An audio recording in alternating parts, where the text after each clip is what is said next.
Even though in the 6 days of creation, there are certain implicit elements that appear to be out of sync with God's plan, such as darkness and chaos, at every stage of creation, God defines it as good, Hebrew tov.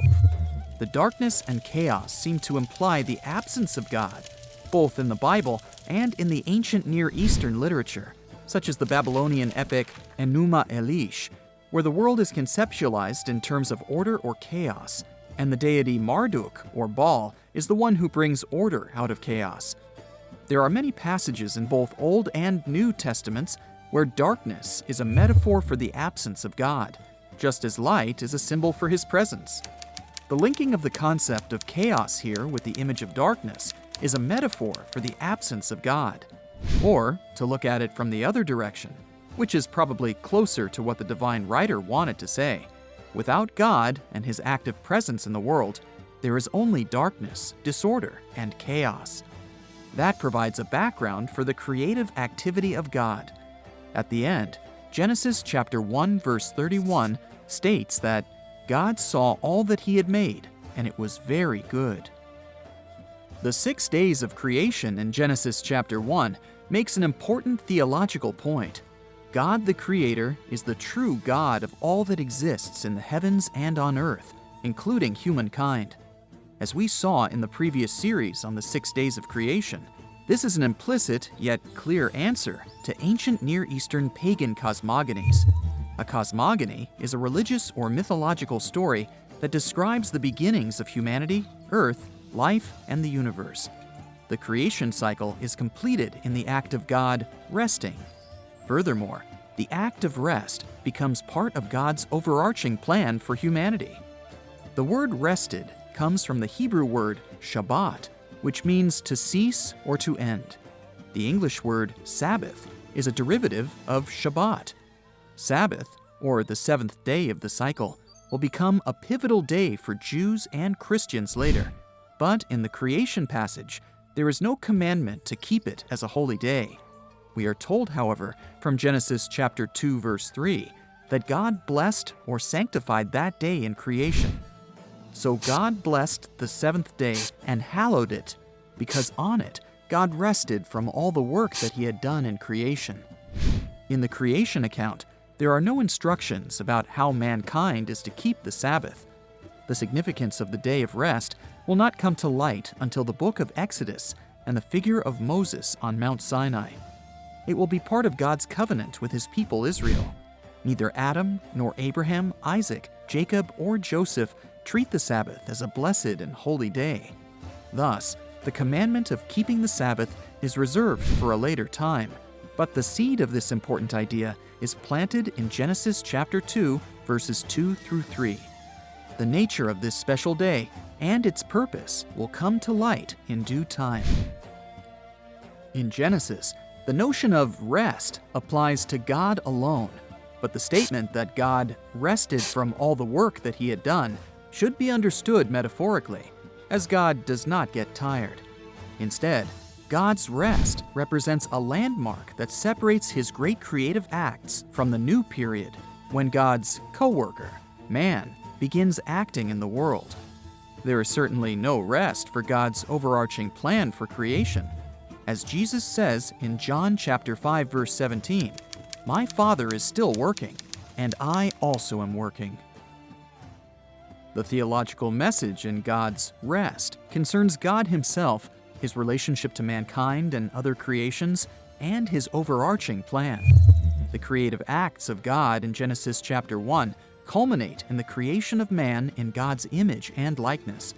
The creation of man crowns the other great creative acts of God, after which God rests, emphasizing man's not yet fully known purpose in God's plan. Genesis chapter 1 verse 28 states that man is to fill the earth and subdue it, to have dominion over it. In this way, man becomes a delegate of God, a steward of all God's creation.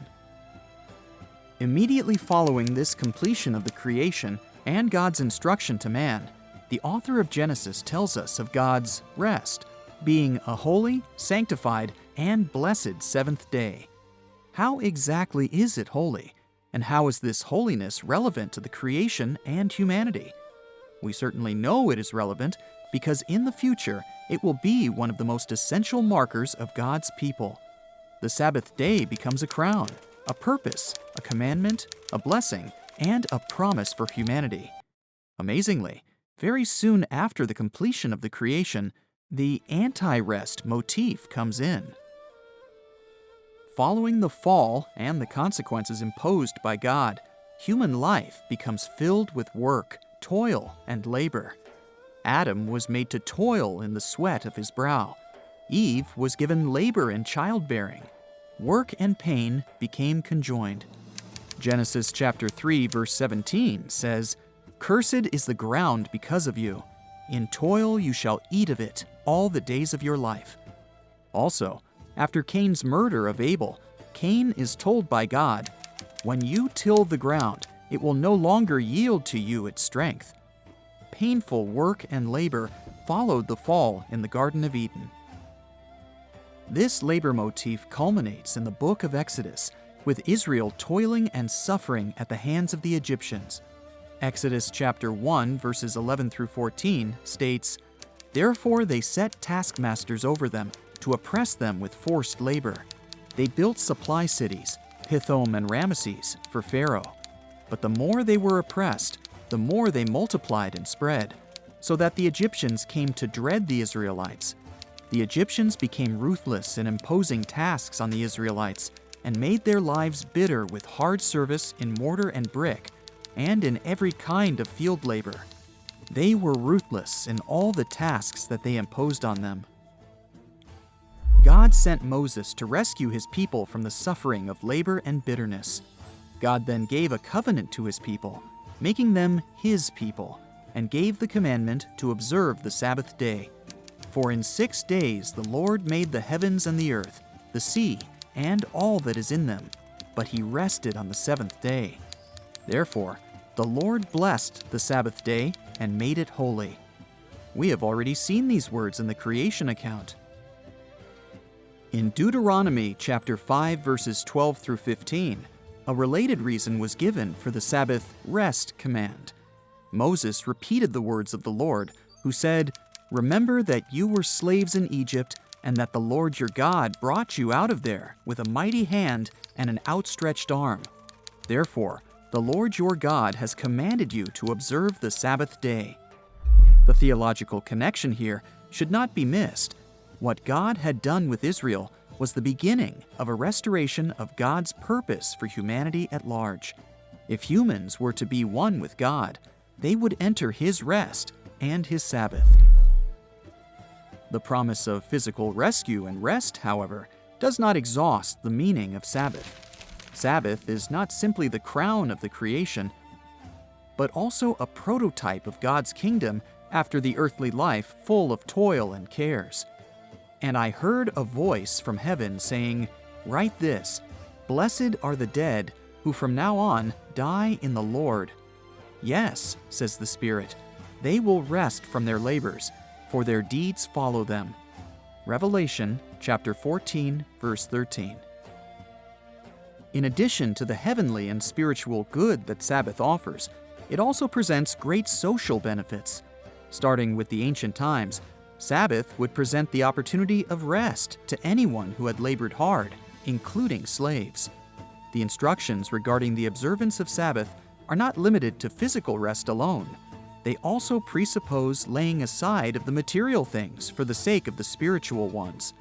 Sabbath must be dedicated to God, to the study of his commandments, and to works of mercy.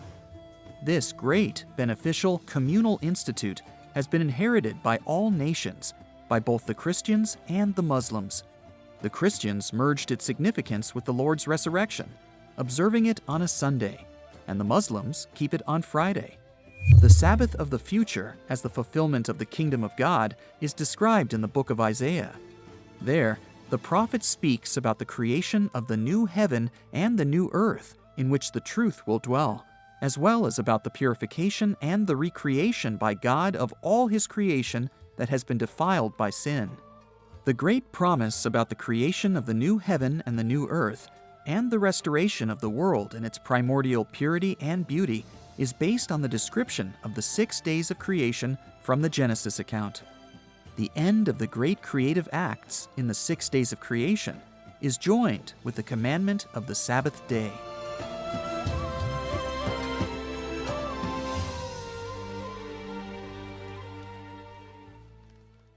Thank you for watching this video. Don't forget to like and share, and make sure you subscribe so you don't miss any future videos.